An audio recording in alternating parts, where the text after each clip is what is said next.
Hello दोस्तों, क्या हाल चाल। एल्केन, एल्कीन और एल्काइन हो चुका था ख़त्म। ठीक है। इन सब की हम लोग प्रिपरेशंस मेथड, फिजिकल प्रॉपर्टीज़ और केमिकल प्रॉपर्टीज़ कर चुके थे कंप्लीट। और आज हम लोग को यहाँ पर एरोमेटिक हाइड्रोकार्बन को स्टार्ट करना था। जब हाइड्रोकार्बन स्टार्ट हुआ था तभी मैंने आपको बताया था हमें 4 जोन यहाँ पर पढ़ने हैं इस पूरे चैप्टर्स में। एक यहाँ पर हमारा था एल्केन, एक एल्कीन, एक एल्काइन। चौथा जो 4th नंबर पे है, जो बचा हुआ भी है, वो था एरोमेटिक हाइड्रोकार्बन, जिसमें हम बेंजीन के बारे में पढ़ेंगे, कैसे बनाया जाएगा, क्या उसकी फिजिकल प्रॉपर्टीज़, केमिकल प्रॉपर्टीज़ होगी, वो सारी चीज़ें देखते हैं। ठीक है। यहाँ पर हम लोग एनसीईआरटी की बुक से ही सारी चीज़ों को पढ़ रहे हैं, क्योंकि आपको पता है कि एनसीईआरटी की बुक में जितना ही दिया गया वो सफिशिएंट है। ठीक, बाहर का अगर कुछ भी आपको बताया जाता तो आपको बताया जाता कि हाँ, ये आपकी बुक में नहीं दिया गया है, ये बाहर का है। और जैसे हम कोई भी टॉपिक्स पढ़ते हैं, एक्सप्लेन करते हैं, तो उसके जस्ट बाद हम एनसीईआरटी की एक एक लाइन को रीड करते हैं। तो हम लोग का ये पढ़ने का तरीका होगा, क्योंकि सबसे मेन ये होता है कि आपकी अच्छी कमांड होनी चाहिए एनसीईआरटी बुक के ऊपर, और एक एक लाइनें आपको अच्छे से आनी चाहिए। ठीक है। क्योंकि आपको पता है कि उसकी एक एक लाइनों से कॉपी पेस्ट करके क्वेश्चंस पूछता है, वही सेम लाइनें जो यहाँ पर डिक्टो बिना कोई चेंज किए वो आपके एग्जाम में यहाँ से आता है। तो इसीलिए क्या है, हमें उस हिसाब से पढ़ना है कि उसकी एक एक लाइन पे हमारी पकड़ हो। अगर कोई भी चीज़ एक्सप्लेन कर रहा है, कोई चीज़ बता करके उसका रीज़न बता रहा है, ड्यू टू, बिकॉज ऑफ, ठीक है, ऐसा कुछ भी बताता है, तो उन सब मतलब ये होना ही चाहिए। ऐसा नहीं कभी हम उसमें कन्फ्यूजन में, वो हमारे एकदम टिप पे होना चाहिए। ठीक है। तो अभी हम लोग जितना एल्केन, एल्कीन, एल्काइन कर चुके हैं, उसमें कुछ क्वेश्चंस है। ठीक है। मल्टी स्टेप की रिएक्शन है, उसको करते हैं। उसके बाद फिर चैप्टर वहाँ पर एरोमेटिक को स्टार्ट करते हैं। चलो, सबसे पहले हम इसको बात करते हैं यहाँ पर। अगर यहाँ पर आते, देखो CH3COH है, जो कि एक एसिडिक एसिड है। Na से रिएक्शन कराई जाएगी। आपको बताइए ये एसिड है और ये बेस है। ये दोनों आपस में रिएक्शन करके क्या बनाएंगे बताइए? एसिड और बेस आपस में रिएक्शन करके क्या बनाते हैं? साल्ट बनाते हैं। CH3COONA, सोडियम एसीटेट हो जाता है। देख रहे हैं यहाँ पर। फिर उसके बाद आपको पता है सोडा लाइम कहाँ पर उठाया था, पता है? याद है? अगर सोडियम साल्ट कार्बोक्सिलिक एसिड आपको देखने को मिलता है, मैंने कहा था एल्केन प्रिपरेशन का जो तीसरा मेथड था फ्रॉम कार्बोक्सिलिक एसिड में, वहां पर आपको बताया था by D carboxylation. Soda lime किसका मिक्सचर था बताओ? NaOH और CO। कितना? 3:1 का रेशियो होता था। तो मैंने आपको यहाँ पर कॉन्सेप्ट बताया था सिंपल सा, कि जब भी कभी ऐसा आपको देखने को मिले जहां से CONA स्टार्ट होता है, इसको तोड़ करके निकाल दो और इसमें क्या दे दो? एक H। तो क्या बन जाएगा? CH4। तो आपका यहाँ पर जो प्रोडक्ट बनेगा हो जाएगा मीथेन। उसके बाद आप देख रहे हैं यहाँ पर Cl2H। ये कहाँ पर बताया था? आप बताओगे मेथेन, एल्केन का पहला केमिकल प्रॉपर्टीज आपको बताया था। ये इसके H को हटा करके वहाँ पर Cl लगा देगा, बताओगे यहाँ पर CH3Cl आ जाता है। फिर उसके बाद अगर हम लोग बात करते हैं यहाँ पर, ये सोडियम ड्राई ईथर करता क्या था? आपको पता है यहाँ पर लिखेगा नहीं इसके 2 मोल, लेकिन हमें इसके 2 मोल यहाँ पर लेके चलने पड़ेंगे। जितने कार्बन का एल्किल हैलाइड था उसके जस्ट डबल कार्बन का एल्केन बनाता है। तो ये कार्बन का था तो इसके जस्ट डबल मतलब बताओगे 2 कार्बन का बन जाएगा CH3CH3। ऐसा कुछ हो जाता। ठीक है। अब इसके बाद अगर हम लोग बात करते हैं यहाँ पर, ये इनके ऊपर रिएक्शंस करेगा। CH3 सिंगल बॉन्ड CH3, ये जाकर के हमसे जब रिएक्शंस करता है तो वहाँ पर क्या बना लेगा? आपको पता है, फिर से फ्री रेडिकल सब्स्टिट्यूशन, इसके एक H को हटा करके जोड़ेगा, CH3 CH2Cl, ऐसा हो जाता है। फिर आपको दिख रहा है यहाँ पर क्या लिखा गया? Alcoholic QH। ये क्या करता है? एलिमिनेशंस कराता है। अल्फा पोजीशन से हैलोजन और बीटा पोजीशन से हाइड्रोजन, अल्फा बीटा एलिमिनेशंस कराएगा। और एक वैलेंसी इनकी कम, एक इनकी कम। अब बताओगे CH2 डबल बॉन्ड CH2, ऐसा हो जाता है। फिर अगर नेक्स्ट हम बात करते हैं यहाँ पर Br2CCl4, इसके पाई बॉन्ड को तोड़ करके एक Br को एक Br पे आ जाता है। तो बताओ कि यहाँ पर क्या आ जाएगा? ठीक है, CH2 ब्रोमीन। ठीक है, विस्नल डाइहैलाइड कहते हैं ना इसको, जब बगल बगल हैलोजन आ जाता है तो विस्नल पोजीशन पे हैलाइड्स है, विस्नल डाइहैलाइड्स हो जाता है। अब फिर कह रहे हैं एल्कोहलिक QH। एल्कोहलिक QH क्या करेगा बताओगे? यहाँ से एक अल्फा इसको मान लें, इसके रिस्पेक्ट में बीटा, एक H को हटा देता है यहाँ पर HX को। तो बताओगे यहाँ पर आ जाएगा CH2 डबल बॉन्ड CHBr। ठीक है, ब्रोमो इथीन आ जाता है। आप देख रहे हैं यहाँ पर विनाइलिक पोजीशन पे ब्रोमीन आ जाता है। अब फिर KOH यहाँ से हटा नहीं पाता था, लेकिन कोई बात नहीं, इसको अल्फा या फिर इसको बीटा माना जाए। तो NaNH2 क्या कर जाता है? विनाइलिक पोजीशन से भी हटाने में सक्षम था। तो यहाँ से इसको हटाएगा और हटा करके एक H इसका हटा, एक हैलोजन इसका हटा, HX हटा। तो यहाँ पर इनके बीच में एक और बॉन्ड आ जाता है। सारी रिएक्शंस हम लोग पढ़े हैं। ये हो जाता है क्या, आपको बताएंगे, ये हम पहुँच जाते हैं एसिटिलीन पे ना, जिसको हम इथाइन भी कहते हैं। और इथिलीन, अब तक इथाइन या फिर एसिटिलीन की बात करते हैं। रेड हॉट आयरन ट्यूब के ऊपर जब पास किया जाता है तो इसके 3 मोल, वहाँ पर आपको मोल वगैरह लिखेगा ना, आपको पता करना होगा। ठीक है, ये रिएक्शन आप जानते हो कि नहीं। इसके ऊपर पास किया जाएगा तो क्या बना लेता है? बेंजीन। तो फाइनली हम कहाँ पर पहुँच गए हैं? बेंजीन। ठीक है, तो ऐसा कुछ यहाँ पर आपको बताया गया, जिससे कि आपको भी अगर वैसे पढ़ना, जितनी रिएक्शंस मैंने आपको बताई अभी तक, चाहे एल्केन हो, एल्कीन है, एल्काइन हो, चाहे प्रिपरेशन मेथड्स में बताया, चाहे केमिकल प्रॉपर्टीज में बताया, सारी रिएक्शंस आपको लिख लिख करके प्रैक्टिस करनी है। ठीक है, ऐसा नहीं कि बुक खोल दिया आपको देखिए हाँ यही तो हो रहा है, ठीक है, फिर वो भूल भी जाएगा। तो आपको रिएक्शंस को लिख लिख करके उसकी प्रैक्टिस करनी है कि आपने जो भी पढ़ा है उसको बुक साइड में रखो, उसको मत देखो, आप खुद लिखते जाओ कि हमने इतने प्रिपरेशन मेथड पढ़े थे, फिर हमने इसकी इतनी केमिकल प्रॉपर्टीज पढ़ी थी, ये रिएजेंट ये काम करता है, ये वाला रिएजेंट ये काम करता है, उन सभी पे आपकी अच्छी पकड़ होनी चाहिए। और अगर हाइड्रोकार्बन वाला जो चैप्टर्स है सच में आपने इसमें अपनी पकड़ बना ली तो ये मान के लो पूरी ऑर्गेनिक आपकी पकड़ होने वाली है। अगर हाइड्रोकार्बन पे आप क्या कर जाते हो, यहाँ पर कुछ पकड़ उकड़ नहीं बना पाए, आपको लगता है चलो ठीक है देख लिया जिधर उधर, तो आगे की सारी रिएक्शंस आगे चैप्टर्स में आपको सब डिस्टर्ब ही करेगा। क्योंकि जब हाइड्रोकार्बन को अच्छे से पढ़ लेते हैं ना तो यही रिएक्शंस आपको फिर से अगले वाले चैप्टर में कुछ रिपीट होगी, जो रिपीट होगी उस पर हमें मेहनत नहीं करनी, जो नया मिलेगा उस पर मेहनत करना है। फिर अगले चैप्टर में जाएंगे फिर उसमें भी कुछ आपको पुरानी रिएक्शंस रिपीट्स होगी, जो पुरानी रिएक्शंस होगी उस पर मेहनत नहीं करनी हो क्योंकि आप उसको पहले से ही पढ़ चुके हो, और जो आपके लिए नया होगा फर्स्ट टाइम देखेंगे आप उसको बहुत अच्छे से पढ़ोगे। तो यही पढ़ने का तरीका है। ठीक है, तो हाइड्रोकार्बन के सभी रिएक्शंस एकदम टिप पे होना चाहिए। हर एक रिएजेंट का काम आपसे कोई पूछ ले, बताओ सोडा लाइम क्या करता है, आपसे पूछा जाए Cl2H एल्केन के सामने कराया जाता है तो क्या होगा। ठीक है, कोई भी रिएजेंट आपको दिया जाए, अल्कोहलिक QH क्या करता है, NaNH2 क्या करता है, ठीक है, किसके सामने, तो सारी चीजें एकदम टिप पे होनी चाहिए, तुरंत जवाब दो। ठीक है, तो ये तो यहाँ पर हो गया। अब हम लोग आते हैं यहाँ पर, मैंने कहा था कि हम एरोमेटिक हाइड्रोकार्बन यहाँ पर स्टार्ट करने वाले हैं, और इसमें सबसे पहले कुछ इंट्रोडक्शंस है तो ऐसा इसको समझते चलेंगे। बुक के जो आपके एनसीईआरटी की बुक में दिया उसको हम लोग यहाँ पर पढ़ते चलते हैं। सबसे पहले आपको यहाँ पर एरोमेटिक हाइड्रोकार्बन की बात आती है और कहता है कि भाई ये इसको एरोमेटिक क्यों कहते हैं। ठीक है, तो क्यों कहते हैं, क्या होता है एरोमेटिक, तो वो तो आपको आगे बताया जाएगा, या फिर मैंने आपको रिएक्शन मैकेनिज्म में बताया था, हकल रूल के हिसाब से हम देखते थे कौन एरोमेटिक होता है। तो यहाँ पर एरोमेटिक टर्म जो एक्चुअली में आया है वो एक एरोमा से आया है, एक प्लेजेंट स्मेल से आया है। ठीक है, एरोमा का मतलब यहाँ पर कहा जाता है कि जो भी एरोमेटिक कंपाउंड्स होते हैं एक्चुअली इनके पास एक स्पेशल एरोमा होता है, एक अच्छी खासी स्मेल होती है, प्लेजेंट स्मेल होती है। तभी कहा गया क्यों ना इन सबके पास एरोमा है, इनको एरोमेटिक कंपाउंड्स ही कह दिया जाए। ठीक है, ये कुछ इनकी खास बात है। क्या क्या होता है इसको पढ़ते चलेंगे, समझते चलेंगे। ठीक है, आते देखते हैं यहाँ पर, क्योंकि हम लोग का 3 टॉपिक्स पे फोकस होगा जैसे कि मैंने बताया, वही फिर से जब इसको कैसे बनाया जाएगा, इसकी फिजिकल और इसकी केमिकल प्रॉपर्टीज और इंट्रोडक्शन और सारी बेसिक चीज़ें जो हैं काफ़ी आपको पता होगा। और कुछ यहाँ पर और देखते हैं कि आपको नहीं पता था, यहाँ पर लिखा है एरोमेटिक हाइड्रोकार्बन, कह रहे these hydrocarbons are also known as arenes, इनको हम शॉर्ट में एरेन्स भी कहते हैं। क्यों कहते हैं, since most of the compound most of them possess pleasant order. Pleasant order चूंकि ग्रीक वर्ड से लिया गया एरोमा से, एरोमा का मतलब हो जाता है प्लेजेंट स्मेलिंग। ठीक है, मतलब एक अच्छी प्लेजेंट स्मेल वहां पर होता है, इसलिए इसको एरोमा भी कह दिया जाता है, arenes. The class of the compound was named as aromatic compounds, इसलिए इनको हम क्या बोलते हैं, एरोमेटिक कंपाउंड्स भी कहते हैं। Most of such compounds were found to a contains benzene ring, ज्यादातर हम बेंजीन रिंग्स देखते हैं, लेकिन ऐसा नहीं कि बेंजीन रिंग ही देखा जाएगा, इसके अलावा भी होता है, लेकिन जो हम लोग को यहाँ पर पढ़ना है वो बेंजीन और बेंजीन के होमोलॉग्स को ही पढ़ना है, जैसे बेंजीन, टोल्यूएन, इन सबकी ही बात करेंगे।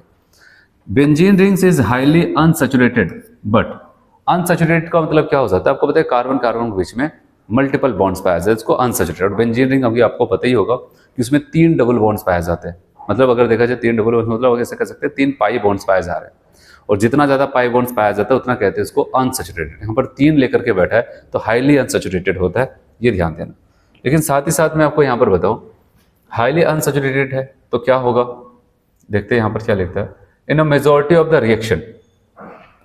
हाईली अनसैचुरेटेड इसको कहता है in majority of reaction the aromatic compounds the unsaturation of benzene rings is retain. इसका मतलब समझो, देखो अगर किसी के पास, ठीक है, एक से ज्यादा बॉन्ड, किन्हीं 2 एटम के बीच में मल्टीपल बॉन्ड्स पाया जा रहा है, ठीक है, जैसे आपने एल्कीन को देखा, एल्काइन को देखा, आगे और कहीं पर देखेंगे, तो उन लोगों का ये होता है ना, खासकर जिसके पास पाई बॉन्ड पाया जाता है, वो ये सोचते हैं कि क्यों ना हम वहां पर क्या करें, एक दूसरे के साथ कोई एडिशन रिएक्शंस कर ले।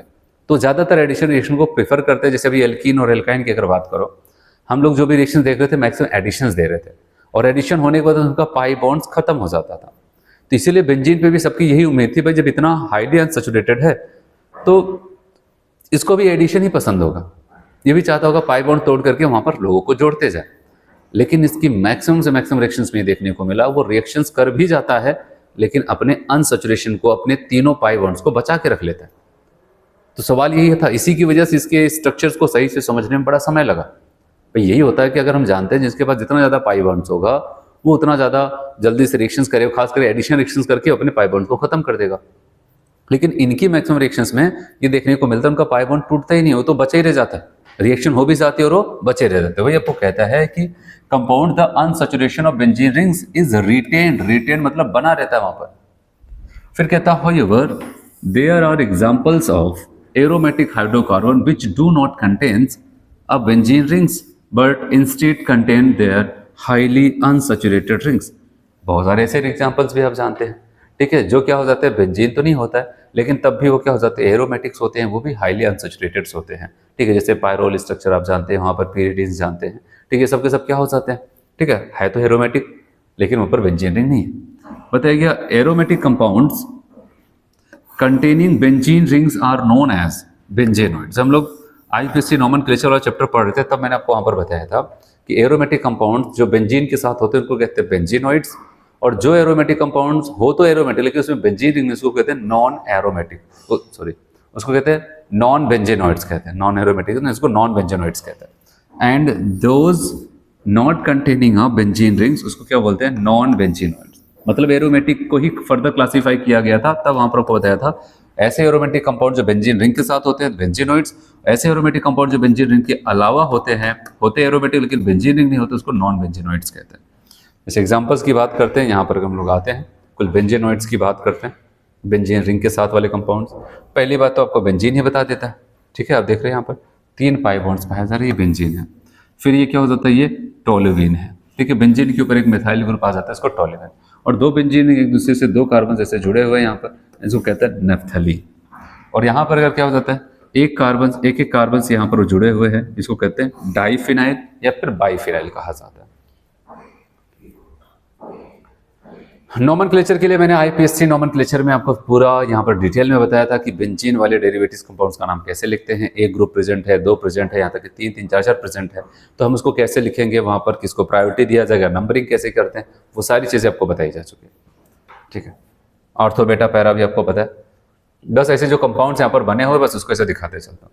आपको होता है इसको कहेंगे जो भी बेंजीन के ऊपर अगर ग्रुप लगा है तो इसको एज अ प्रीफिक्स तरह लिख करके फिर बेंजीन लगा देते हैं, इसको क्या बोलेंगे, मिथाइल लगा, मिथाइल बेंजीन हो गया आईपीसी नाम, या फिर इसका common name toluene, 1,2 dimethyl benzene, या फिर इसको जाइलिन कहते हैं। याद रखना अगर बेंजीन के ऊपर 2 मिथाइल ग्रुप अलग अलग कार्बन पे है उसको क्या बोलते हैं, जाइलिन। हाँ, वो एक दूसरे के 1 2 पोजीशन पे है तो ऑर्थोजाइलिन, मतलब इसके रेस्पेक्ट में एक दूसरे के ऑर्थो पर है ऑर्थोजाइलिन, एक दूसरे के मेटा पे होते हैं तो मेटाजाइलिन, एक दूसरे के पैरा पर होते हैं तो पैराजाइलिन। तो ये चीज याद रखना क्योंकि कभी कभार आपसे कह सकता है हम जाइलिन की रिएक्शन इससे करा रहे हैं, ऑर्थोजाइलिन की रिएक्शन इनसे करा रहे हैं, तब ऐसा नहीं बताओगे कि हमें पूरी बेंजीन की सारी रिएक्शंस याद है, टोल्यूइन की सारी रिएक्शन याद है, लेकिन यहाँ पर ये नहीं समझ में आता है ये ऑर्थोजाइलिन क्या होता है, बात वहीं पर खत्म हो जाएगी। इसलिए जो कॉमन नेम कुछ लिखता है जरूर दे, ठीक है, ऑर्थोजाइलिन हो गया। इसके अलावा आपको क्या बोलता है वहां पर,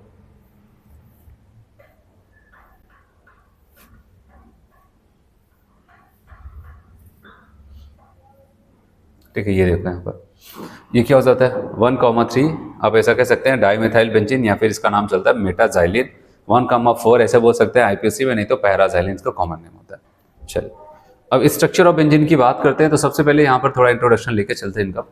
बेंजीन की अगर बात करते हैं तो याद रखना बेंजीन को अगर आइसोलेट करने की बात है, क्या बोले आइसोलेट किसने किया था, तो हम कहेंगे माइकल फैराडे।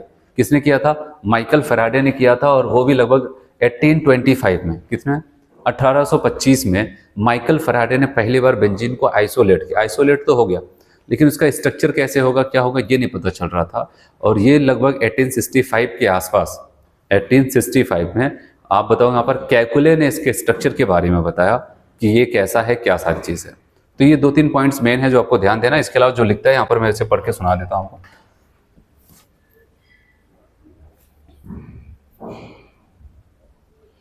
आपको यहाँ पर कहता है benzene was isolated by Michael Faraday, कौन से सन में, 1825 में। The molecular formula of the benzene C6H6 indicate the high degree of unsaturation. ये इंडिकेट करता है वहां पर हाई अनसैचुरेटेड है, क्योंकि आप देख रहे हैं यहाँ पर 6 कार्बन केवल 6 हाइड्रोजन ही बैलेंस करके रखा है, और ये ऐसा है कि यहाँ पर ना तो एल्केन का फॉर्मूला फिट बैठ रहा है, ना तो एल्कीन का फिट बैठ रहा है, ना तो एल्काइन का फिट बैठ रहा है, ठीक है। क्योंकि यहाँ पर आप देख रहे हैं केवल 6 कार्बन और केवल 6 हाइड्रोजन। कैसे? सबको पता है कार्बन 4 बॉन्ड बनाता है। अब सवाल ये था, आज हमें पता है स्ट्रक्चर, भाई आज हम जानते हैं, हमें बना बनाया मिल गया, हमको पता चल जाता है कि अरे बेंजीन तो ऐसे ही होता है। लेकिन उस समय मान के चलो किसी को नहीं पता था कि बेंजीन का स्ट्रक्चर कैसे हो, खासकर इतना जटिल स्ट्रक्चर लग रहा था कि 6 कार्बन और 6 हाइड्रोजन का ही हिसाब लेकर के चलना, ठीक है। कार्बन की वैलेंसी भी कंप्लीट होनी चाहिए, वो सारी चीज़ें, तो ये बड़ा कठिन था उस समय। आज हमें पता चल गया है तो एक अलग बात है। कहा गया कि ये बताया C6H6 indicate a high degree of unsaturation, मतलब बहुत ही अनसैचुरेटेड है वो। This molecule formula did not account for its relationship to corresponding, ना तो एल्केन से मैच कर रहा था, ना तो एल्कीन से मैच कर रहा था, एंड ना तो एल्काइन से। फिर सोचा कि है क्या यहाँ पर, ठीक है, which you have studies in earlier sections of the unit. कहा गया इस चैप्टर में आपने एल्केन का जनरल फॉर्मूला याद किया, एल्कीन का किया, एल्काइन का किया, क्या उनसे ये मैच कर रहे हैं? नहीं मैच कर रहे ना।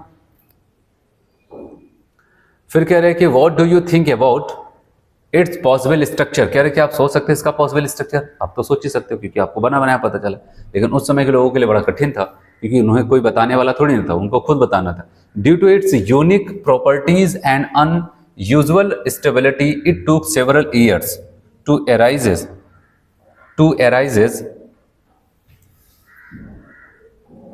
To assign its structure. बताया गया एक तो यहाँ पर कोई भी इतना बहुत ज़्यादा अनसैचुरेटेड होता है ना, बहुत ज़्यादा रिएक्टिव होता है।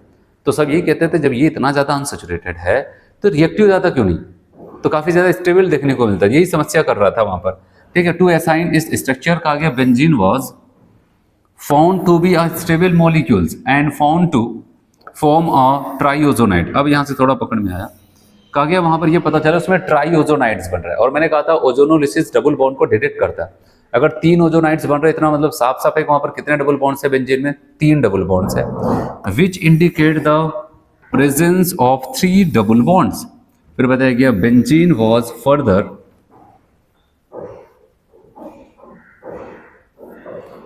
Found to produce one and only one mono-substituted derivatives which indicate that all the 6 carbon and 6 hydrogen atoms of benzene are identical।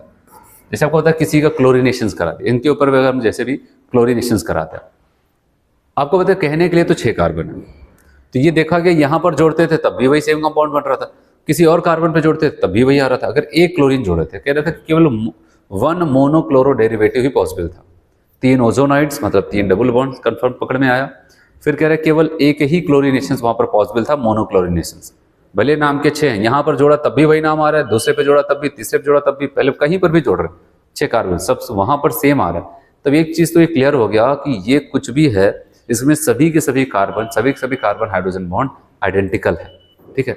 ये आपको यहाँ पर बताया गया आइडेंटिकल। फिर कहता है on the basis of this observations against कैलकुले in 1865 isolate किया गया था 1825 में, और 40 साल बाद आप देख रहे हैं यहाँ पर 1865 में इसका स्ट्रक्चर किसने बताया यहाँ पर, ठीक है, अगस्ट कैलकुले ने।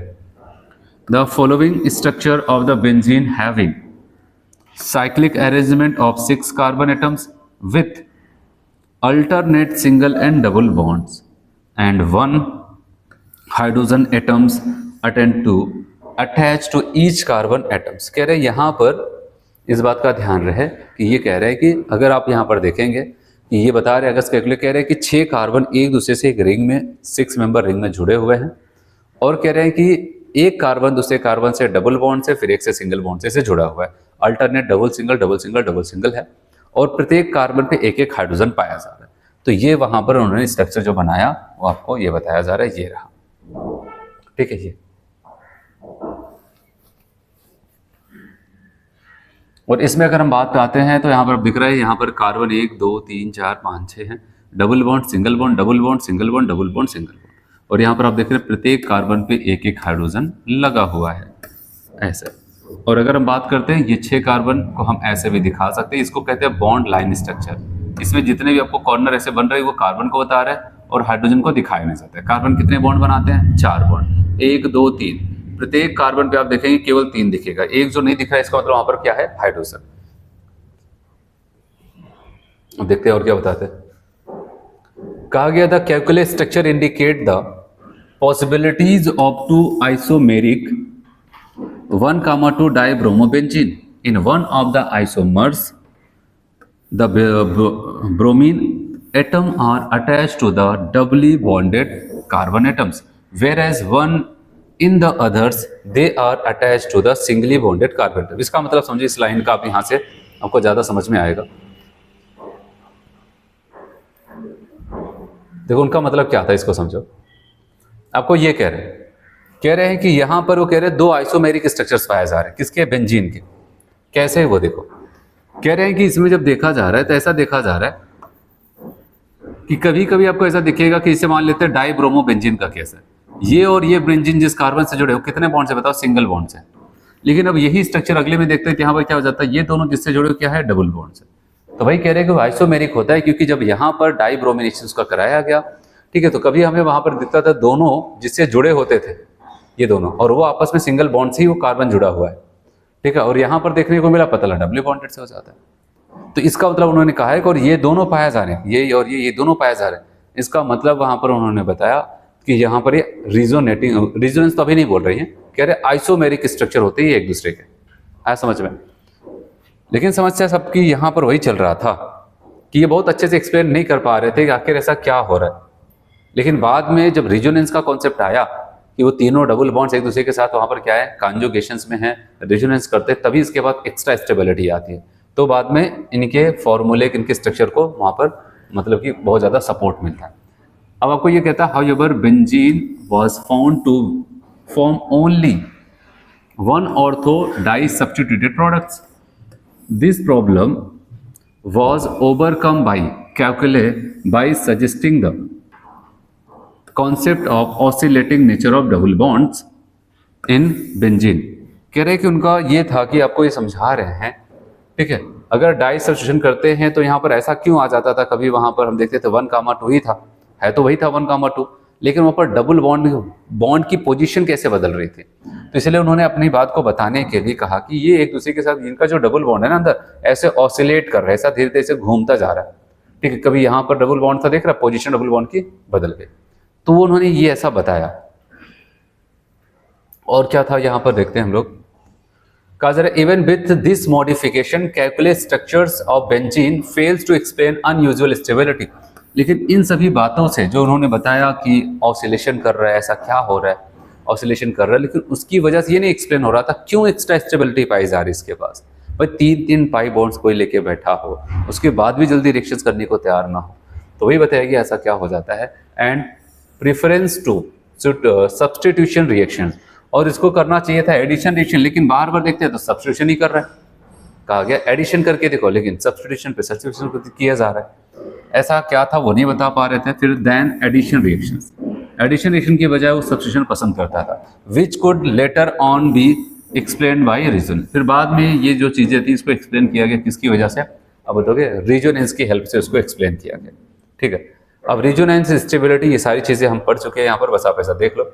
ये जो यहाँ पर बेंजीन का स्ट्रक्चर है, अभी यहाँ पर डबल सिंगल ऐसा था, फिर यहाँ पर डबल बॉन्ड की पोजीशन बदली, मतलब ये डबल बॉन्ड एक दूसरे के साथ कॉन्जुगेशन में है तो अपनी पोजीशन को बदलते रहते हैं। इसको अगर हम चाहें तो ऐसे भी दिखा सकते हैं, पूरा ऐसे 6 कार्बन के रिंग बनाकर एक से डॉटेड लाइन के साथ ऐसा रिंग बना दे, एक एकदम गोला बना दे, ऐसे भी कर सकते हैं, या फिर पूरा कंप्लीट यहाँ पर एक सर्किल बना दे बीच में, ठीक है, ऐसा कर सकते हैं हम लोग। कह रहे ओवरलैपिंग से आपको ये सारी चीजें और अच्छे से समझ में आ सकती है, ठीक है। तो अब मैं आपको डायरेक्ट यहाँ पर ही बताऊं क्योंकि ज्यादा कुछ ऐसा करना है नहीं। देखो उसमें आपको ये बताया गया है,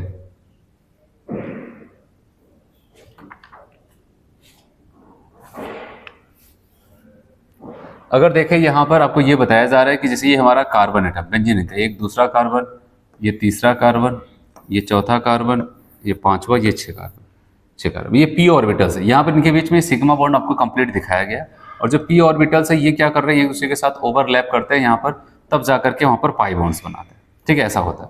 तो इसलिए यहाँ पर बताया गया इलेक्ट्रॉन क्लाउड और बेंजीन इनका देखें, यहाँ पर 6 मेंबर जो कार्बन लोग हैं यहाँ पर है, ऐसे दिखाया गया। और इसके ऊपर आपको यहाँ पर जो पाई बॉन्ड की ये जो शेयरिंग हुई है यहाँ पर, ठीक है, यहाँ पर जो शेयरिंग हुई है पी ऑर्बिटल्स की ऊपर और नीचे, तो उसको ऐसा दिखाया गया, ठीक है। ये इनका इलेक्ट्रॉन क्लाउड बताया गया आपको,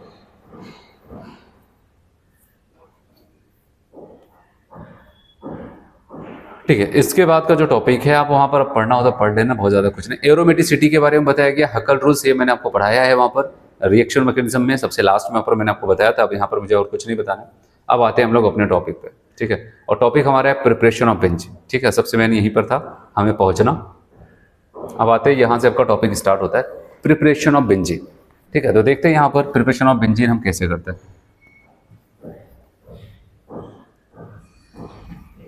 तो यहां से आपका सही से टॉपिक एरोमेटिक वाला स्टार्ट होता है, प्रिपरेशन ऑफ बेंजीन।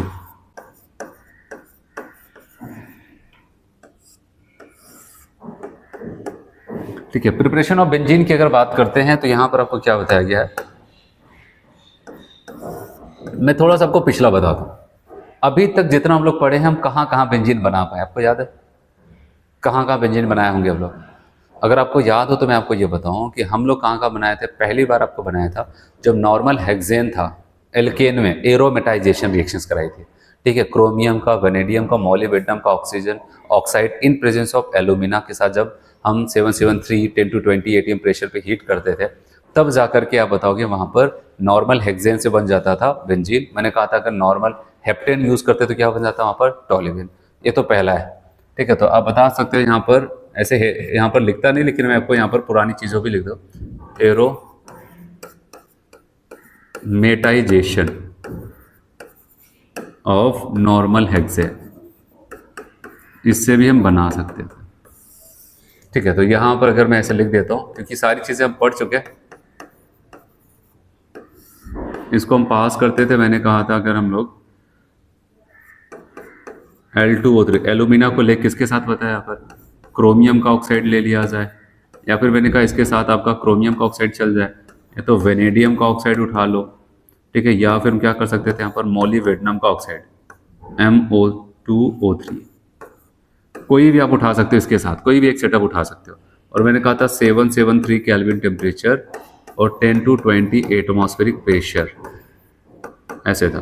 तो नॉर्मल हेक्सेन क्या हो जाएगा, वो चला जाएगा किसमें, बेंजीन में कन्वर्ट हो जाता है। पुराना मेथड, एक और पुराना। और आप बताओ कि ये क्या था पुराना, और कौन सा, cyclic polymerization. Cyclic polymerization of किसका, इथाइन। याद आया? आज के लेक्चर पे भी स्टार्टिंग उसी से हुई थी, सबसे लास्ट में मैंने आपको बताया वहां पर जब मल्टी स्टेप में आपको बता रहा था, cyclic polymerization of ethyne.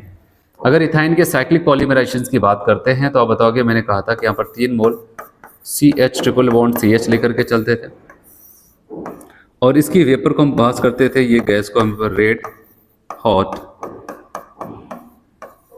Iron tube 873 kelvin temperature. तो आप बताओगे ये कहाँ पर चला जाएगा, ऐसे। ये दो तो हमें पता है, ठीक है।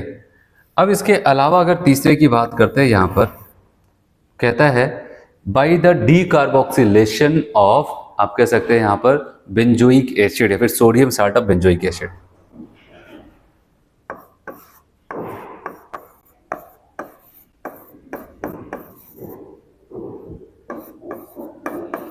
Decarboxylation of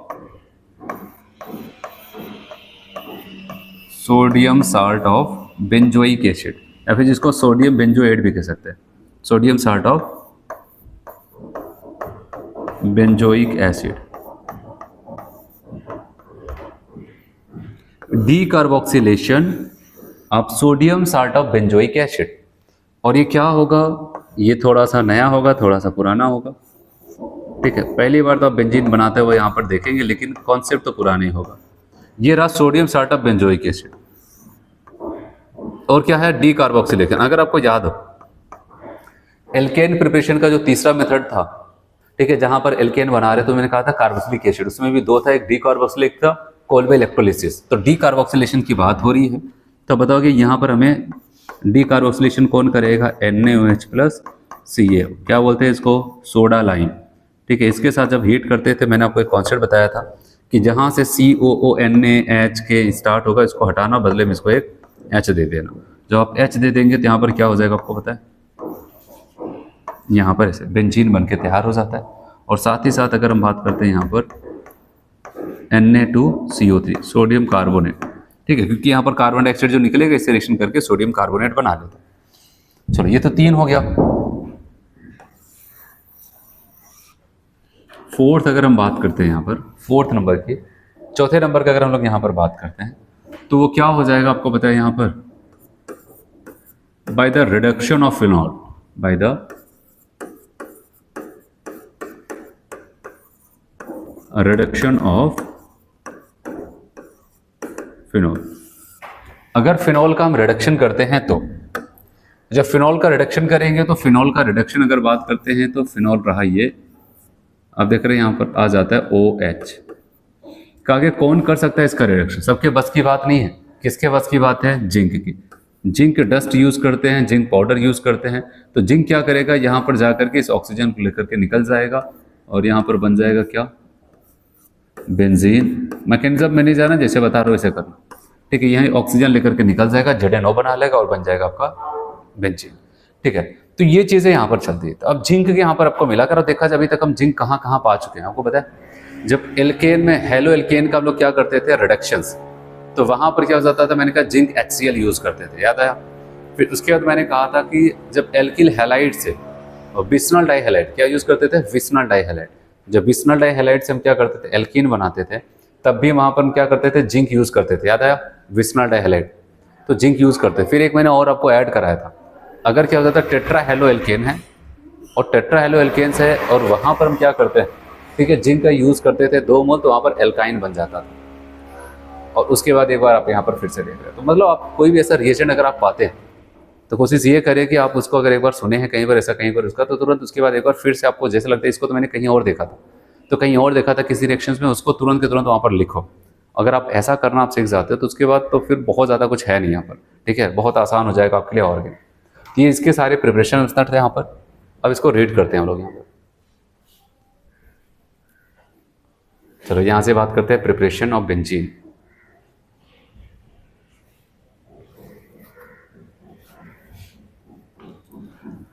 preparation of benzene कहता है कि benzene is commercially isolated from coal tar, ठीक है। इसको कॉमर्शियली जो आइसोलेट किया गया था कोल तार से, ठीक है, कोल तार से इसको यहाँ पर क्या किया गया था, आइसोलेट किया गया था। आगे चल के हम लोग देखेंगे फिनॉल, जब फिनॉल वाला चैप्टर कभी आएगा, उसको भी कोल तार से ही क्या किया गया था, आइसोलेट किया गया था, फिनॉल को भी बेंजीन को भी, ठीक है। अब बताया गया however it may be prepared in the laboratory by the following. Lab में हम इसको कई मेथड से बना सकते हैं। पहला आपको बताता है साइक्लिक पॉलीमराइजेशन ऑफ इथाइन, किससे बनाया जा सकता है, साइक्लिक पॉलीमराइजेशन इथाइन का करके बना सकते हैं। दूसरा decarboxylation of aromatic acid, aromatic acid के डीकार्बोक्सिलेशन से इसको बनाया जा सकता है। ये देखो ये वाला हम पढ़ चुके हैं, ये वाला यहाँ पर पढ़ने जा रहे हैं। कहता है कि sodium salt of benzoic acid on heating with soda lime gives benzene. अगर यहाँ पर हम देखें तो यहाँ पर NaOH, इसको कहते हैं सोडा लाइम, ये इसको यहाँ से हटा करके मैंने कहा इसको एक H दे देगा, आपका बेंजीन बन जाता है, ठीक।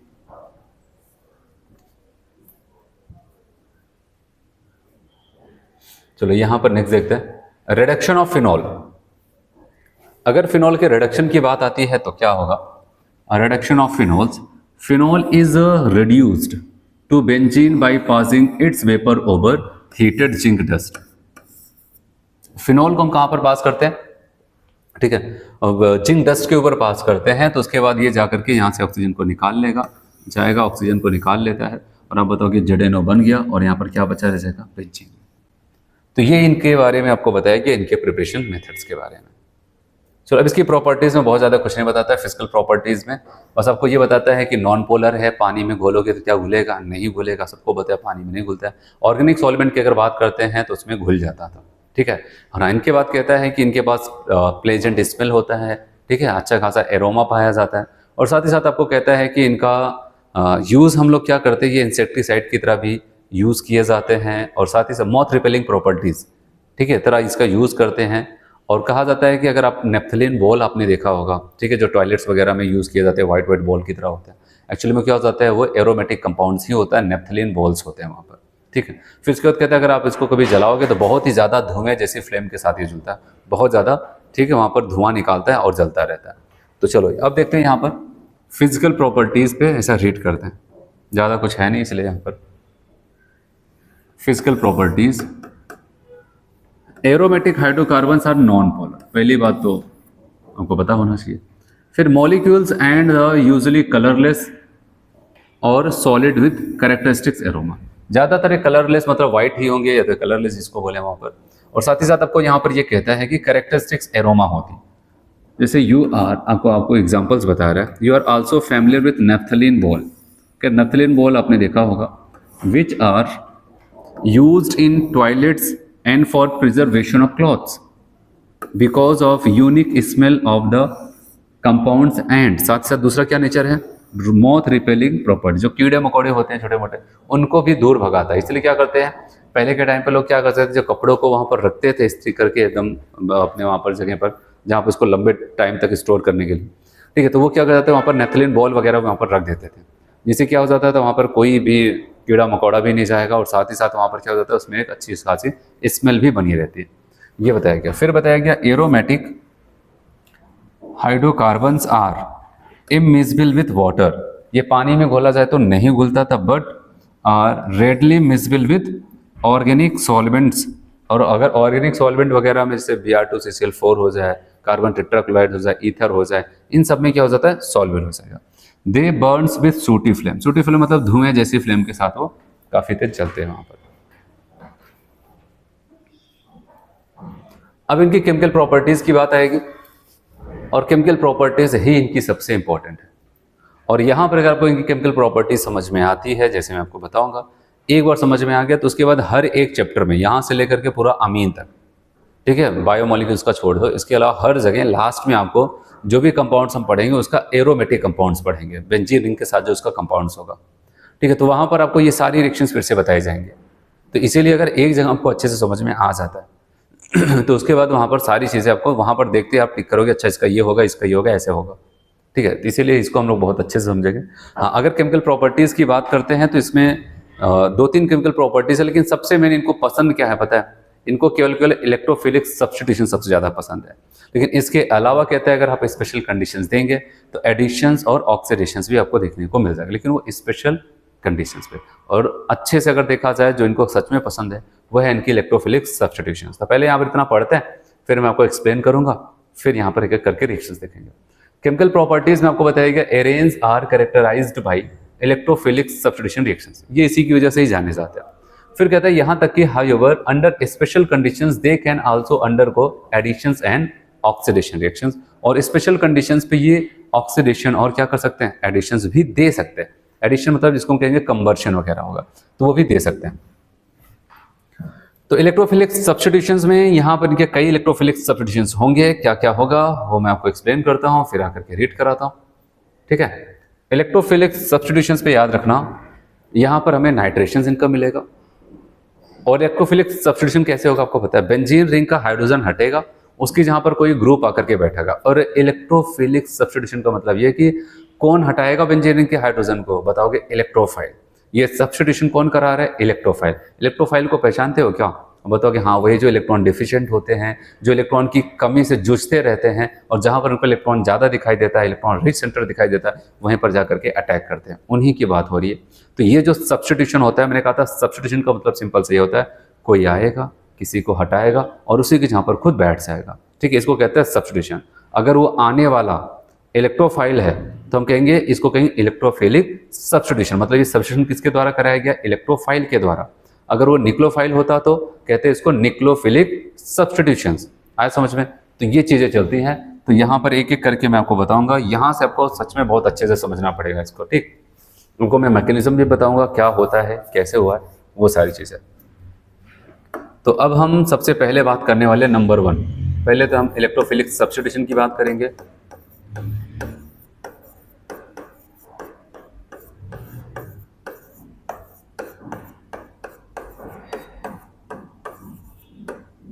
इलेक्ट्रोफिलिक सब्स्टिट्यूशन, और इसमें जो पहला सब्स्टिट्यूशन हम देखने वाले हैं नंबर 1, उसका नाम होगा यहाँ पर नाइट्रेशन।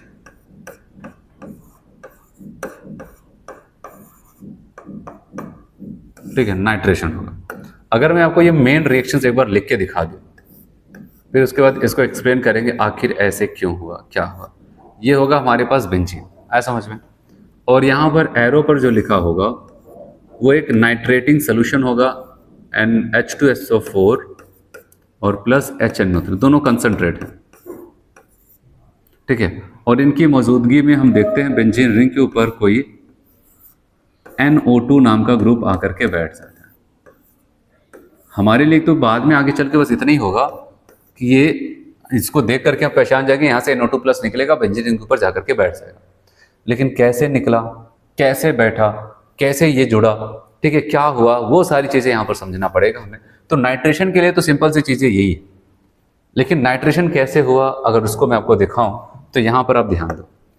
सबसे पहले अगर हम बात करते हैं यहाँ पर, वैसे तो मेनली आपकी बुक में 3 स्टेप बताए गए हैं। स्टेप फर्स्ट, पहला स्टेप होता है कि क्योंकि आपसे ये बुक में आपके वहाँ पर तीनों स्टेप्स लिखे गए, स्टेप भी हमें पता होना चाहिए। पहला होता है कि जनरेशन ऑफ इलेक्ट्रोफाइल, ठीक है। तो पहला स्टेप होगा कि इलेक्ट्रोफाइल का जन्म होना, ठीक है। इलेक्ट्रोफाइल वहाँ पर निकल के आए जो जाकर के यहाँ पर इलेक्ट्रोफिलिक सब्स्टिट्यूशन कराना चाहता है। अब सवाल होता है इन्हीं की वजह से इलेक्ट्रोफाइल जन्मा था, कौन, ये H2SO4 HNO3। कैसे, अब देखो हमारे पास 2 लोग हैं, कौन, H2SO4 है प्लस यहाँ पर HNO3 है। और आपको पता है कि दोनों, इनको कहते हैं सल्फ्यूरिक एसिड, इनको कहते हैं नाइट्रिक एसिड, दोनों एसिड हैं। अब देखना, इस बात का ध्यान देना कि सवाल आता है दोनों को हम साथ में लेकर चल रहे हैं, क्या दोनों अब भी एसिड होंगे।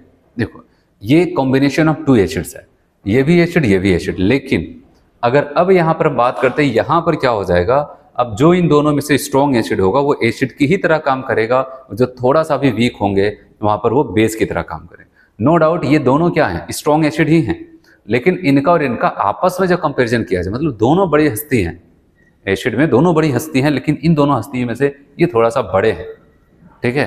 तो बड़े हैं तो अब ये क्या करता है, HNO3 कहता है भाई आप बड़े हो, आप ही एसिड का रोल प्ले करिए। अब आपके सामने मैं एसिड बन के, ठीक है, आपको शर्मिंदा नहीं कर सकता, आप अपना H+ निकालिए, मैं बेस बन जाता हूँ। याद रखना, एक बार बहुत पहले नीट में पूछा हुआ क्वेश्चन था कि H2SO4 HNO3 की मदद से हम नाइट्रेशन करा रहे हैं, इसमें HNO3 किसकी तरह काम करता है, बेस की तरह काम करता है, ठीक है। अब सवाल आता है बेस की तरह काम करने का मतलब कैसे हम जानेंगे कि बेस की तरह काम कर रहे हैं, कैसे हम जानेंगे एसिड की तरह काम कर रहे हैं।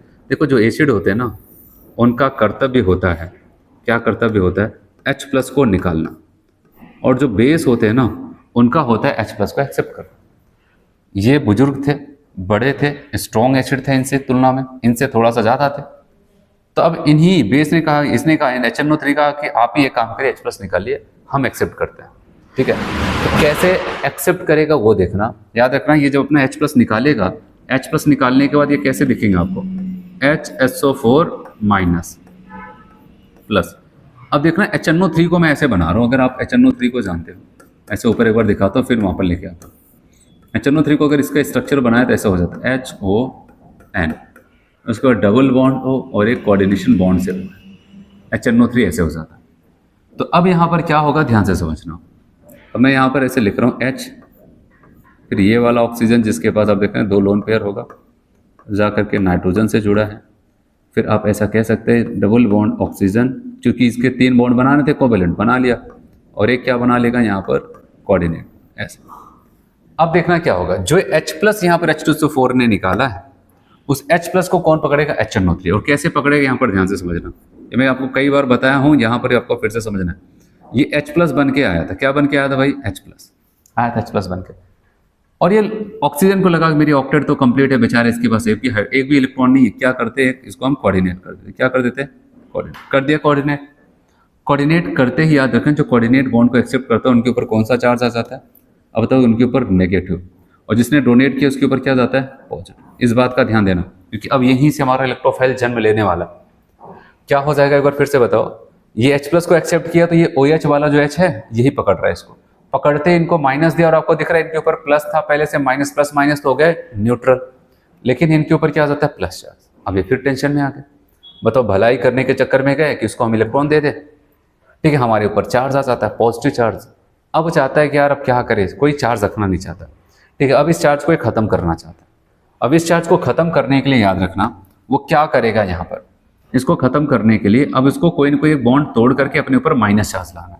ये तो है ही, अगर प्लस चार्ज को खत्म करना है तो माइनस चार्ज लाना पड़ेगा। अब प्लस चार्ज को खत्म करने के लिए किसी ने इसको सलाह दी, क्यों ना ये हाइड्रोजन वाला बॉन्ड तोड़ो। तो कह रहे कि नहीं, दुनिया क्या कहेगी, अभी अभी बॉन्ड बना है, अभी अभी तोड़ रहे। कह रहे जैसे ये बॉन्ड वैसे ये भी है, सब तो यही कहेंगे भाई जब तोड़ना ही था बनाया क्यों। तो कह रहे तब क्या करें, कह रहे और सोचो। सोचेगा तो क्या सोचेगा, कहेगा भाई अगर हाइड्रोजन को तोड़ नहीं सकते और बिना बॉन्ड तोड़े हमारा काम नहीं चलने वाला, तो उसकी निगाह कहाँ पर होगी, NO2 की तरफ। किसकी तरफ होगी, NO2 की तरफ। NO2 मना कर रहे, नहीं नहीं मेरा बॉन्ड मत तोड़ो। कह रहे देखो भाई मुझे तो न्यूट्रलाइज होना है, अब तुम्हें अच्छा लगे चाहे बुरा लगे। अब ये वाला बॉन्ड तोड़ा जाता है, यहाँ पर आता है माइनस और यहाँ पर क्या आ जाएगा, प्लस। समझ में, ये तो आप देख रहे हैं यहाँ पर प्लस माइनस होकर ये क्या बन के होंगे, अगर आप ध्यान से देखें, दो हाइड्रोजन एक ऑक्सीजन, वाटर, लेकिन किसको यहाँ पर जन्म दे देते हैं ये, अब बताओ कि यहाँ पर निकल के आता है NO2 प्लस। ये हमारा कौन है, इस रिएक्शन का इलेक्ट्रोफाइल। कैसे बना आपको समझ में आया, क्योंकि मैंने कहा मैकेनिज्म एक बार आपको समझना है, इसके अलावा कहीं पर मैकेनिज्म नहीं बताऊंगा मैं, आगे किसी और चैप्टर में आएगा, तो ऐसे डायरेक्ट यहाँ पर गोला मार के NO2 निकालूंगा। तो बस आपको यहाँ पर ये करना है कि H2SO4 ने अपना H+ दिया, HNO3 ने यहाँ पर एक्सेप्ट किया। एक्सेप्ट करते ही क्या हो जाता है, इसके ऊपर जो पॉजिटिव चार्ज है उसके चक्कर में इसने ऑक्सीजन और नाइट्रोजन के बीच का कोवेलेंट बॉन्ड तोड़ा और तोड़ करके अपने ऊपर माइनस लाया, अपना तो वाटर बन के निकल गया।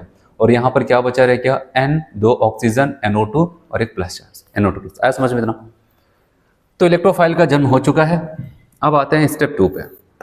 अब ऐसा समझ सकते हैं कि यहाँ पर इस मैकेनिज्म में, ठीक है, इस ऑक्सीजन ने अपने आप को न्यूट्रलाइज करने के चक्कर में NO2 को घर से बाहर निकाल दिया, यहाँ से बाहर धक्के मार करके निकाल दिया और प्लस चार्ज लेकर के घूम रहा है, मतलब ये इलेक्ट्रोफाइल है, इलेक्ट्रॉन की कमी से जूझ रहा है।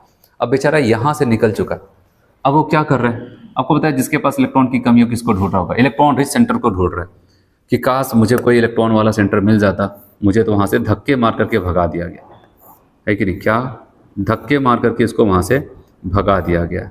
अब ये क्या करे, ये भटक ही रहा था कि इसको सामने से कौन दिखाई देता है, बेंजीन रिंग, ठीक है, भटक ही रहा था कि इसको सामने से क्या दिखाई देता है, बेंजीन रिंग। और बेंजीन रिंग जब इसको देखता है, बेंजीन रिंग में बहुत दयालु, ठीक है, क्योंकि इलेक्ट्रॉन डेंसिटी का बहुत, इलेक्ट्रॉन आपको पता है अनसैचुरेटेड साइड है, अच्छी खासी इलेक्ट्रॉन डेंसिटी लेके चलता है। ये हमेशा ये चाहता है कि अगर कोई गरीब कोई इलेक्ट्रोफाइल अगर कहीं पर गुजरे, उसे मेरे पास भेज देना, मैं उसको अपने पास जोड़ लूंगा, उसकी सारी कमी को पूरा कर दूंगा। तो NO2 प्लस आ रहा था, बेंजीन ने दूर से देखा तो इसको अपनी तरफ खींचा और अब क्या हो जाता है, यहाँ पर ध्यान देना, इसको अपने ऊपर बिठाना है। ये तो बेचारा परेशान था, भटक रहा था, उसको तो धोखे से वहाँ पर निकाल दिया गया बाहर ना। अब इसकी स्थिति को देख करके बेंजीन तुरंत के तुरंत कहता है टेंशन मत लो, एक काम करो, मैं तुम्हारे लिए जगह बना रहा हूँ, आओ। वो क्या कर रहा, आप देख रहे हैं बेंजीन रिंग अपने पाई बॉन्ड, एक पाई बॉन्ड्स को तोड़ा, यहाँ पर माइनस और यहाँ पर प्लस। और आपको पता है ये इलेक्ट्रोफाइल है, कहाँ पर जुड़ेगा, आप बताओगे यहाँ पर आकर के जुड़ जाता है, ठीक है। एक एक करके सारी चीज़ों को आप समझना। अब आप देखेंगे क्या स्थिति हो जाएगी। यहाँ पर अगर हम देखें, हम दूसरे स्टेप में हैं, यहाँ पर आप कहेंगे न्यूक्लियोफिलिक इलेक्ट्रोफाइल अटैक करता है और अटैक करके क्या हो जाता है, यहाँ पर माइनस चार्ज आया ना भाई यहाँ पर, अब इसी से जा करके वो जुड़ जाएगा, कौन, NO2, ठीक है। इस माइनस ने इसको इलेक्ट्रॉन दिया तो यहाँ पर ये न्यूट्रल हो गया। और लेकिन आपको बताइए जब बॉन्ड टूटा, यहाँ पर तो माइनस है, यहाँ पर क्या आ जाएगा, प्लस, और ये डबल बॉन्ड दो बचे हैं, इसको बचे रहने, ये रहा। अब देखना क्या होगा। चलो NO2 तो खुश हो गया कि चलो मुझे यहाँ पर बेंजीन रिंग ने सरड़ दिया, अपने ऊपर जोड़ लिया, ठीक है। यहाँ से टूटा हुआ था, बड़ा परेशान था, लेकिन यहाँ पर आकर के जुड़ जाता है। अब क्या होगा, ध्यान से समझना। बेचारों ने यहाँ पर एक भलाई का काम किया, किसने, बेंजीन रिंग ने, लेकिन इनके साथ एक बुरा हो गया। क्या हुआ बताओ, आप देख रहे हैं इस कार्बन का हाइब्रिडेशन 1, 2, 3 और एक हाइड्रोजन भी है। इन सभी कार्बन पे एक एक हाइड्रोजन या तो वो पता होना चाहिए, तो यहाँ पर भी एक हाइड्रोजन है। और जब हम इसका हाइब्रिडेशन देखते हैं तो यहाँ पर क्या हो जाता है, sp3। बताओ क्या कोई एरोमेटिक कंपाउंड्स का रिंग का कोई भी एटम sp3 हाइब्रिडेशन रख सकता है, नहीं। तो इस NO2 को पकड़ने के चक्कर में आपने देखा कि इसकी एरोमेटिसिटी चली गई। आज समझ में क्या हो जाता है, इनकी एरोमेटिसिटी चली गई। अच्छे खासे एरोमेटिक हुआ करते थे, क्या भलाई के चक्कर में आ गए, अपनी एरोमेटिसिटी डिस्ट्रॉय कर दे। अब क्या होगा, सवाल ये आता है अब क्या होगा। अब क्या होगा मैं आपको बताऊं, प्लस चार्ज से पूछा गया, बताओ भाई तुम्हें बताओ कुछ। कह रहे देखो, अब देखो इसने ही जोड़ा इसी कार्बन ने, अब वही समझे, मैं तो जा रहा हूं घूमने। घूमने का मतलब अगर आप देखेंगे यहाँ पर इसको कॉन्जुगेशंस मिलेगा। अगर आप देखेंगे ये इसको कॉन्जुगेशंस कहाँ से लेकर के, यहाँ से लेकर के यहाँ तक कॉन्जुगेशंस मिलता है, यहाँ तक इस कार्बन तक ऐसे कॉन्जुगेशंस मिलता है यहाँ पर। और आपको ऐसे इस स्ट्रक्चर को ऐसे भी शॉर्ट में लिख दिया जाता है। मैं यहाँ पर इसे साइड में लिख करके दिखा रहा हूँ, बहुत ज़्यादा जटिल ना हो जाए इसलिए। तो यहाँ पर आप बताओगे एक NO2 ग्रुप लगा है और एक H लगा है। तो यहाँ पर अगर देखा जाए प्लस चार्ज यहाँ से लेकर के ऐसे यहाँ तक ऐसे कॉन्जुगेशन होता है। तो जो मैं यहाँ पर डबल बॉन्ड दिखा रहा हूँ, इसको अगर हम चाहते तो ऐसे भी दिखा सकते थे। तो ये इसका बताने का मतलब क्या, यहाँ से लेकर के इस कार्बन तक ये कॉन्जुगेशंस में है। तो यहाँ से लेकर इस कार्बन तक कॉन्जुगेशन में, इसको हम एक टर्म देते कहते हैं सिग्मा कॉम्प्लेक्स। क्या बोलते हैं भैया, सिग्मा कॉम्प्लेक्स कहा जाता है। क्योंकि ये यहाँ से घूमना शुरू करता है, यहाँ तक आता है, पता चलता है यहाँ पर तो ब्लॉकेज हो गई है, ठीक है, यहाँ पर कॉन्जुगेशन खत्म, sp3 लेकर के बैठे, तो इसको कहते हैं सिग्मा कॉम्प्लेक्स। ठीक है, अब आते हैं फिर से अपने टॉपिक पे। तो सेकंड स्टेप में क्या क्या घटना घटी बता सकते हो क्या? इलेक्ट्रोफाइल जो हमारा है बेंजीन रिंग के ऊपर अटैक करता है और जा करके यहाँ पर एक इंटरमीडिएट बन रहा है। क्या बन रहा है बताओ? कार्बोकेटाइन इंटरमीडिएट बन रहा है। क्या बन रहा है? Carbocation intermediate. और यहाँ पर एक कार्बन देख रहे हो जो sp3 हाइब्रिडाइज्ड हो जाता है।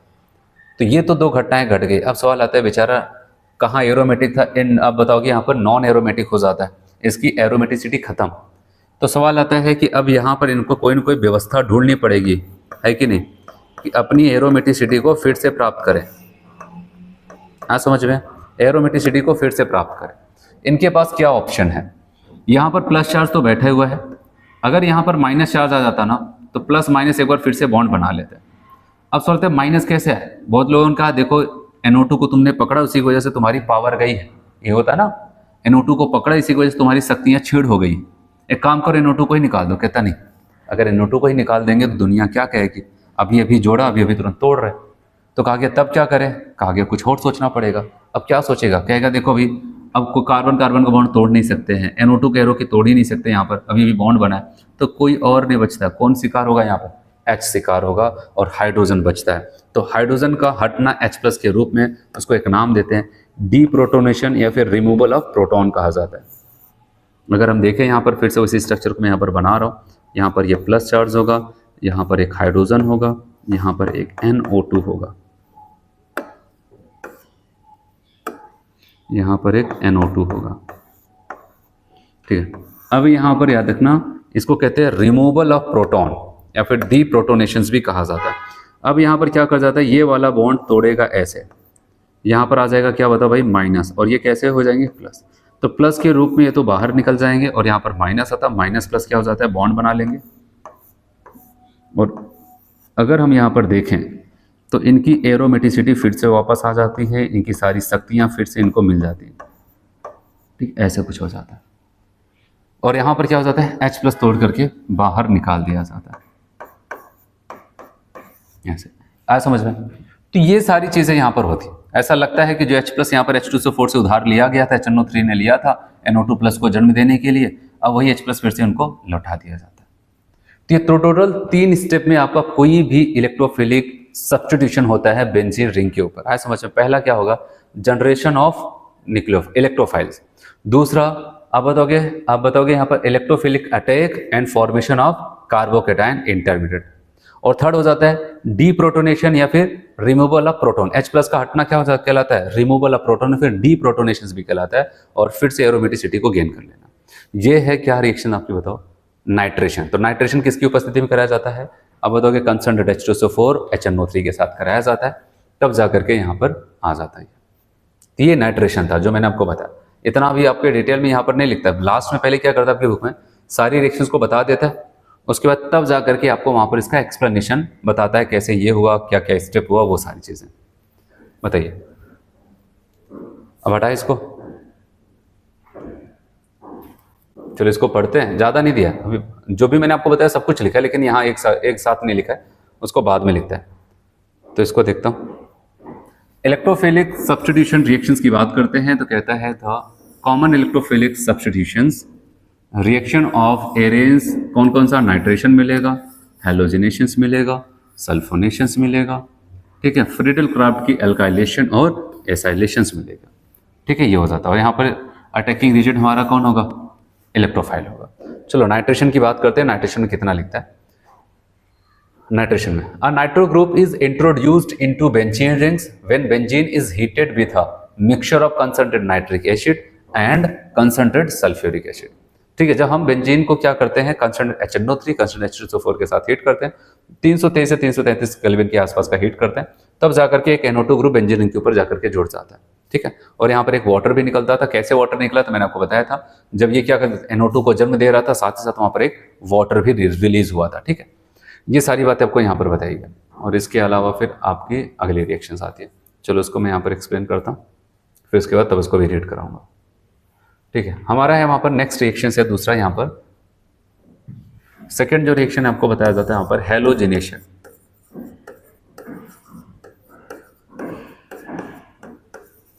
Halogenation reaction.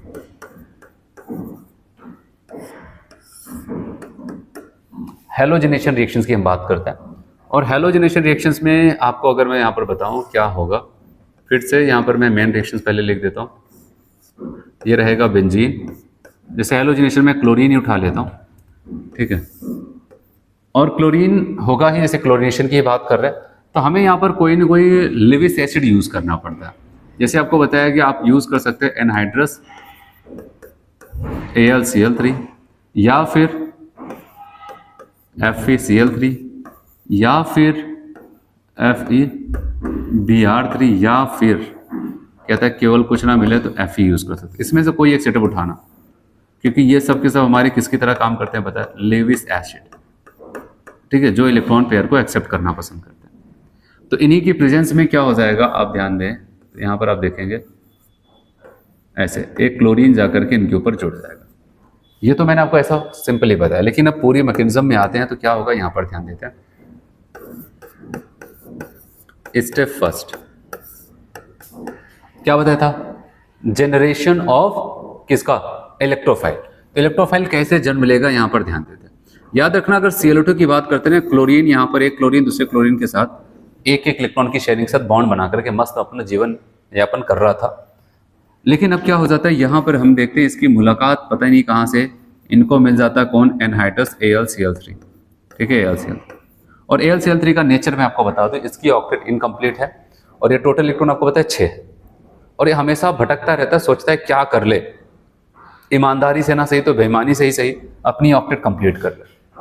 अपने ऑक्टेट को कंप्लीट करने के चक्कर में ये क्या कर जाता है, ये जो क्लोरीन है, जो कि आप देख रहे हैं, अपने एक एक इलेक्ट्रॉन की शेयरिंग किए थे, इलेक्ट्रॉन नेगेटिविटी का डिफरेंस 0 था, इनको एक क्लोरीन को इतना ज़्यादा मोटिवेट करता है कि उसको क्या कर जाता है, हेट्रोलिटिकली तोड़वा देता है। क्या करता है, हेट्रोलिटिकली तोड़वा देता है, माइनस और प्लस। इसको ऐसा समझा देता है कि तुम इसके साथ क्यों पड़े हो, आओ मेरे साथ रहो। ये भी लालच में आकर इसके साथ चला जाता है, और अगर इसके साथ चला जाता है, आपको पता है यहाँ पर क्या हो जाएगा, अब बताओ कि ये Cl माइनस इसके साथ जाएगा तो यहाँ पर बन जाता है AlCl4 माइनस।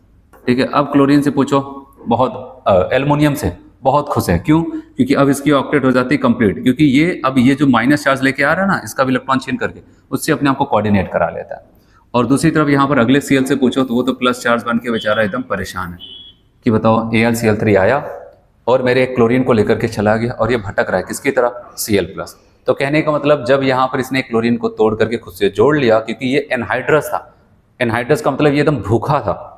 ठीक है, अगर यहाँ पर हाइड्रेटेड होता तो वो वाटर से ही अपनी ऑक्टेट कंप्लीट करा लेता, तब इतनी मेहनत नहीं करना। इतना भूखा था कि इसने क्या किया, यहाँ पर जो आप देख रहे हैं, यहाँ पर इलेक्ट्रॉन नेगेटिविटी का डिफरेंस 0 होते हुए भी इसको हेट्रोलिटिकली तोड़वा करके AlCl4 माइनस बना करके मस में खुश है। और यहाँ पर कौन बचा, Cl+। अब Cl+ इलेक्ट्रोफाइल बन गया यहाँ पर।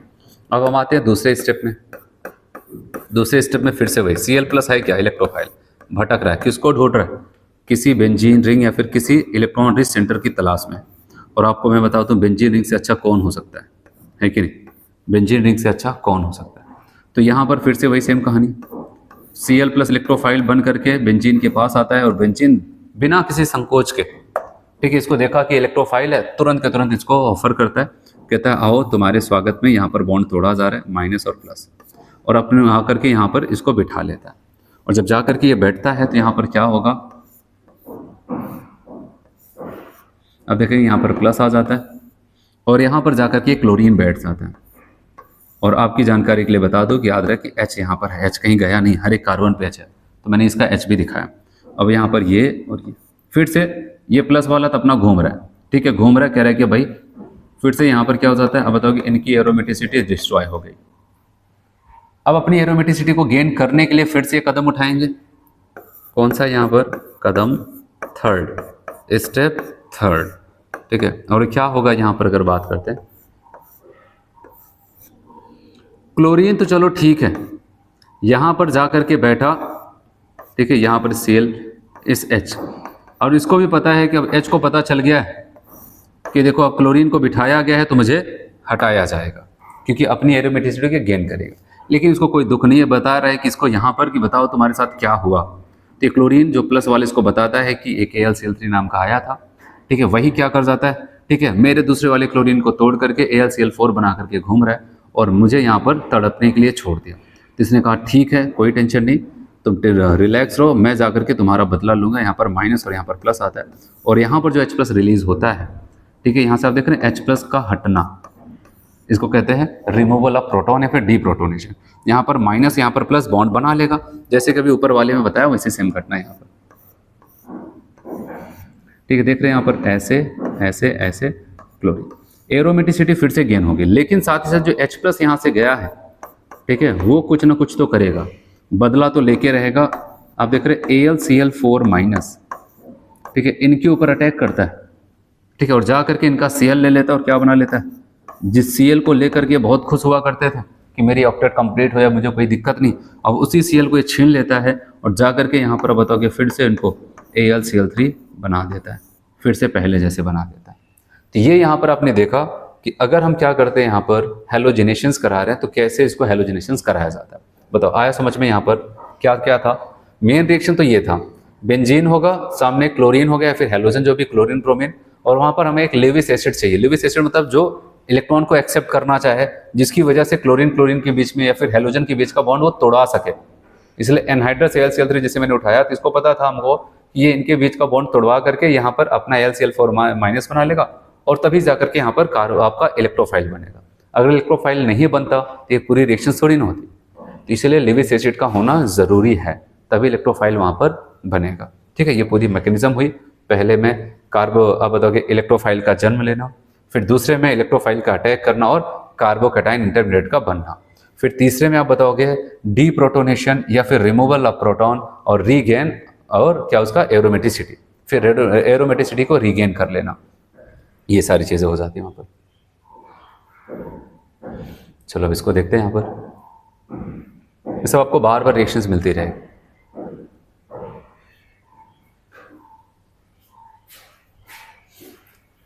अब बात करते हैं यहाँ पर हेलोजिनेशन। कह रहा है कि arenes react with halogen in the presence of Lewis acid like anhydrous, FeCl3 use कर सकते हो, FeBr3 यूज कर सकते हैं, AlCl3 to yield hello arenes, तब वो जाकर के हेलो एरेन्स का फॉर्मेशन करता है, ठीक है। हम देख रहे हैं यहाँ पर Cl2 एनहाइड्रस AlCl3 था।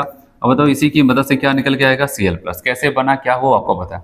और आपको पता है इलेक्ट्रोफाइल को बेंजीन बहुत पसंद करता है, ठीक है। वही अगर इसके पास निक्लोफाइल भेज दो ना तो गेट से दूर से ही भगा देता है उसको, लेकिन अगर इलेक्ट्रोफाइल आ जाता है तो उसको बहुत सम्मान के साथ अपने ऊपर का बॉन्ड तोड़ करके उसको जोड़ता है। अब देख रहे हैं कैसे क्लोरीन को बिठाया। और साथ ही साथ आपको याद रहे ओवरऑल पूरी रिएक्शंस की मैकेनिज्म, मैंने कहा जो यहाँ से मान लेते यहाँ पर H रहा था, ठीक है, यही Cl गया, यहाँ पर इस H को हटाया होगा क्योंकि पहले तो जोड़ा, सारी चीज़ें मैंने आपको प्रोसेस बताया। अब यहाँ पर जो लास्ट में तो H को हट नहीं था, वो H क्या कर जाता है, इसके दूसरे जो Cl था, एक Cl तो यहाँ पर जो ये पकड़ लिया था, उसी के साथ जाकर के वहाँ पर क्या बनाएगा, HCl बना लेता है। तो मेन रिएक्शन में हम ये लिखते हैं, ठीक है, जो H हटा वो अगले वाले Cl को मिल जाता है, ठीक है। ये हो गया। चलो अगली रिएक्शन देखते हैं हम लोग यहाँ पर, सल्फोनेशन, ठीक है। नेक्स्ट रिएक्शन का नाम है यहाँ पर सल्फोनेशन, ठीक है। थर्ड यहाँ पर अगर बात करते हैं,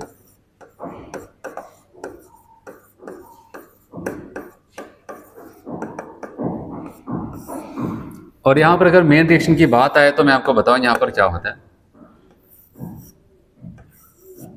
ये रहा हमारा बेंजीन, ठीक है, ये रहा बेंजीन, और यहाँ पर आपको कहता है किसकी रिएक्शन हम कराते हैं, किससे पता है, H2SO4.SO3।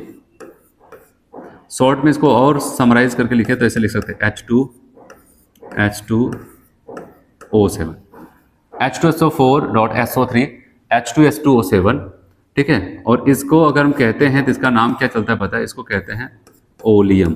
क्या बोलते हैं भाई, ओलियम। या फिर इसको हम और क्या बोलते हैं पता है, कहते हैं यहाँ पर फ्यूमिंग सल्फ्यूरिक एसिड,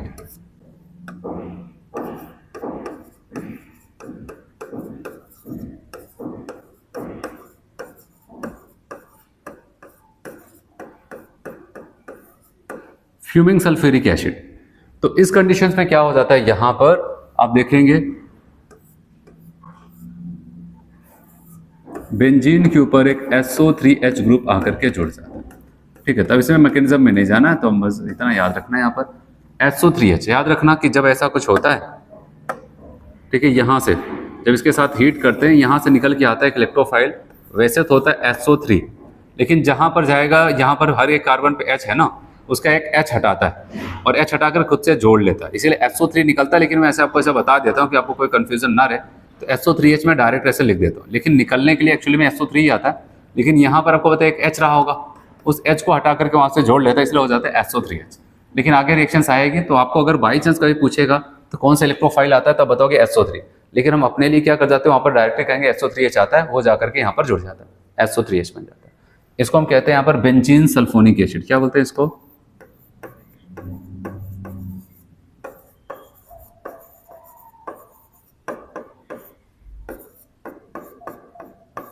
इसको कहते हैं बेंजीन सल्फोनिक एसिड। आ समझ में? तो ऐसा कुछ यहां पर होता है, तो आपको याद रखना। सल्फोनेशन के लिए आपसे क्या क्या पूछा जा सकता है, क्या यूज करते हैं, ओलियम। फॉर्मूला पूछेगा H2SO4.SO3, या फिर समराइज करके आप कह सकते हैं H2S2O7 भी कह सकते हैं, क्योंकि 4 ऑक्सीजन SO4 में और SO3 में 3, तो 7 लिख देते हैं, एक सल्फर यहाँ पे, एक सल्फर यहाँ पर, H2 लिख देते हैं, 2 हाइड्रोजन दोनों में।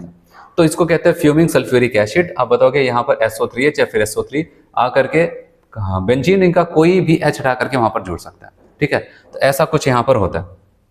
तो चलो इसको भी रीड कर लेते हैं यहां पर। तो सल्फोनेशन आपको यहां पर ये कहता था, replacement of a hydrogen atom by a sulphonic acid group in a ring is called sulphonation. It is carried out by heating benzene with किसके साथ, फ्यूमिंग सल्फ्यूरिक एसिड, जिसका नाम चलता है ओलियम। और यहां पर आपको ये रिएक्शंस बताई गई है। ठीक है, ये रिएक्शंस की अगर बात करते हैं, यहां पर आपको फ्यूमिंग सल्फ्यूरिक एसिड लिया गया है और यहाँ से आप बताओगे SO3H जो ग्रुप आता है वो जाके चाहे ऑर्थो पर जुड़ ले, चाहे मतलब ऑर्थो पैरा। क्या अगर बेंजीन रिंग है तो आपको पता है कोई जुड़ा नहीं है तो कोई ऑर्थो पैरा नहीं, आप कहीं पर भी जुड़ जाएगा। यहाँ पर जुड़े, यहाँ पर, जहाँ उसका मन करेगा वहाँ पर जुड़ जाएगा। ऐसा नहीं कि ऊपर जोड़ा जा रहा है तो ऊपर ही जुड़ेगा, उसका मन होता है आप नीचे भी जोड़ सकते हो। इसको कहते हैं बेंजीन सल्फोनिक एसिड। आ समझ में? ठीक है, तो आज के लेक्चर को हम लोग इतने करते हैं। अब इसके बाद यहाँ पर इसके 1-2 रिएक्शंस और बची हुई बेंजीन रिंग की, फिर उसके बाद इसके पीछे के एक्सरसाइज के क्वेश्चंस हम लोग नेक्स्ट टर्न पे करेंगे। तो आज के लेक्चर पे इतना करते हैं, अगले लेक्चर पे हम लोग इसके आगे करते हैं। ठीक, थैंक यू।